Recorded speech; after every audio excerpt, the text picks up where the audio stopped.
លើកទី1ហើយដែលខ្ញុំជួបរឿងបែបនេះនៅក្នុងជីវិត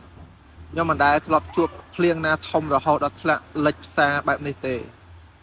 ហើយគឺថាលិចជ្រៅមែនតើណា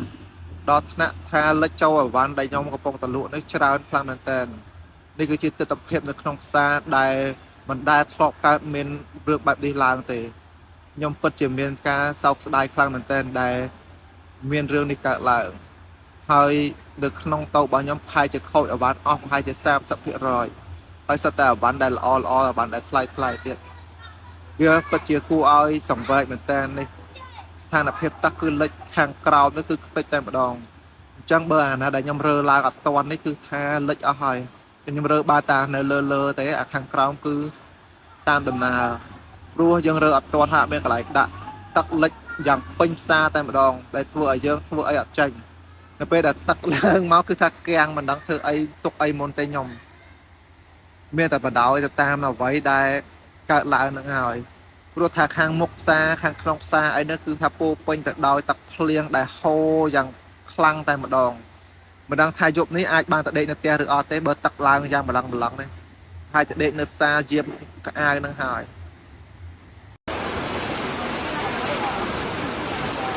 ដោយអាហារសាឡនខ្ពស់មកសែនខ្ពស់មកតលិចអស់ហើយខ្ញុំបោះតែទៀតលិចអស់ហើយ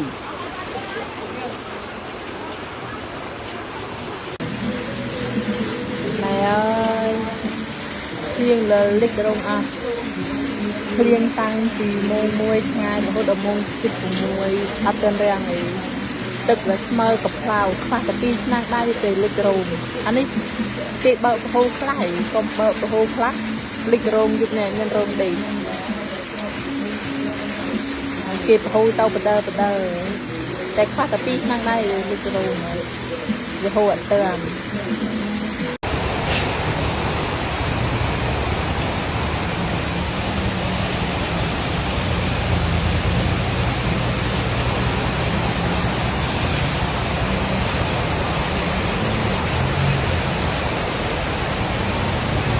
này cái chọn bát tất sao lịch phải bay ở linh chào là cái bát tất sao đó nó lấy phải bay ở linh chào